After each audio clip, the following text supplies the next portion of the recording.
Live from WFSB, Connecticut's #1 local news, this is Channel 3 Eyewitness News at 7. Good morning, it's 7 a.m. I'm Eric Parker. Now to the latest on the coronavirus in Connecticut. Connecticut continues to trend in the right direction. Let's take a look at the latest numbers. 27 more people have tested positive for COVID-19 for a total of about 46,800 reported cases in our state. Another 3 deaths were reported. Hospitalizations continue to drop, down another 9 since yesterday, for now a total of 140 people in Connecticut hospitals. More than 2,000 people have been tested just over the past 24 hours. Governor Lamont says Connecticut is among the top states for progress in stopping the transmission of COVID-19, but many states around the country are trending in the wrong direction. Connecticut continues to have an infection rate of below 1%, while some southern states are seeing infection rates as high as 15%. Connecticut, New York, and New Jersey officials are now considering imposing a 14-day quarantine on anyone coming from states with high COVID-19 infection rates. Governor Lamont said he'd consider giving an exemption to someone if they prove they recently tested negative for the disease. We're told to expect more details on the plan later this week. Several YMCA camps are now open for the summer season, but with some changes, of course. Staff members will be wearing masks. There will be signs to help maintain social distancing. And despite all this, kids say they're just happy to be back with their friends. A lot of families were just excited that their kids were able to get away from being cooped up or hanging out with their neighbors. Because of the pandemic, there are no sleepover camps this year. New this morning, researchers right here in Connecticut say sugary beverage companies are increasingly targeting young people, especially minorities. Channel 3's Roger Suzanne has the latest on a new study. The discoveries were made right here in our state. A team of researchers from the Rudd Center for Food Policy and Obesity at the University of Connecticut found that in 2018, beverage companies spent more than $1 billion promoting sugary drinks and energy drinks. That is a 26% increase from just 5 years ago. But what may upset parents even more this morning is that researchers say the advertisers are using a big chunk of that money to target Black and Hispanic children. Get this, the study shows in 2018, beverage companies spent $84 million alone to advertise soda, sports drinks, and energy drinks on Spanish-language TV. That's an 80% increase from 2010. And Black children saw more than double the amount of sugary drink ads compared to white children. But the truth is, these beverage companies, led by Coca-Cola and PepsiCo, continue to target all children. Teens remain a primary audience for sugary drinks, but the advertising exposure starts long before then. Researchers say preschoolers watched 26% more commercials for sugary drinks in 2018 compared to just 5 years before.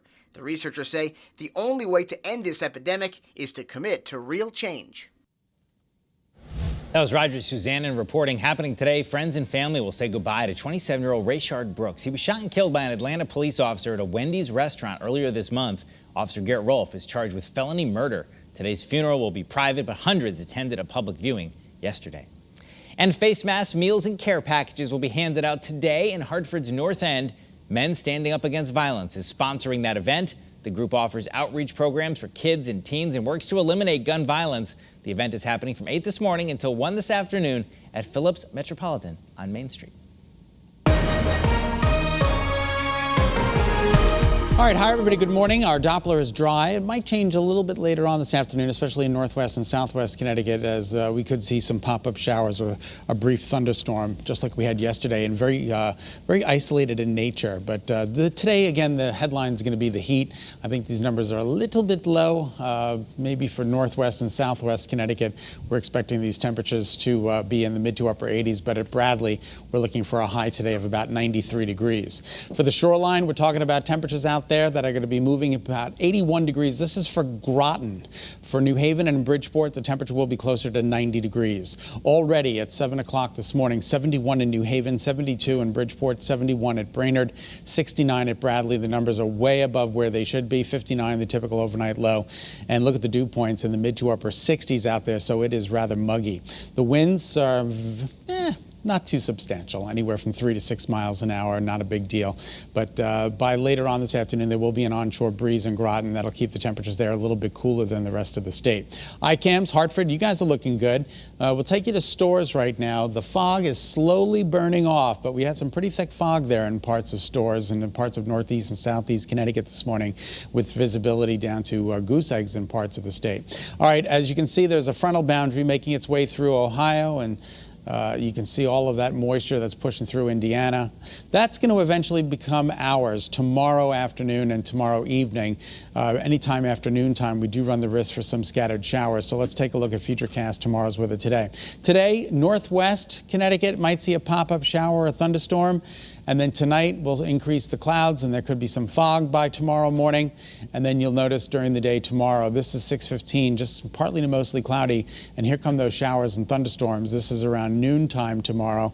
This is around 3, 4, 5 o'clock in the afternoon. We're dealing with these scattered showers and thunderstorms that are going to be rolling through, some of which could pack a little bit of a punch. So we'll certainly be here to keep you posted. In the meantime, partly to mostly sunny. It'll be humid. Chance for an isolated shower or pop-up thunderstorm. The sun was up at 5:16. Sun sets at 8:30. Look at the numbers. This will be day 4 of the 90-plus degree heat. It got to 92 on Saturday. It got to 92 on Sunday. It got to 94 yesterday. One away from tying a record set back in 1921 of 95. Yes, yesterday we got to 94 degrees, thus making it an official heat wave.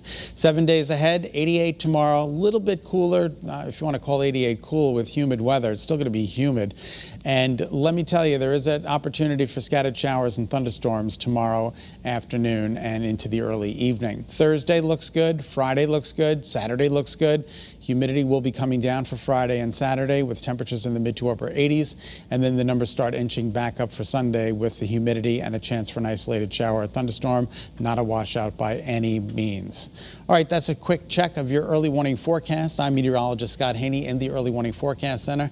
We'll send it back to Eric Parker. Eric, nice to see you this morning. Nice to see you, and thank you for tuning in to Eyewitness News. Remember, you can get news and weather updates anytime you want them. Just turn to the Channel 3 app. I'm Eric Parker. Thanks for watching. Have a great day.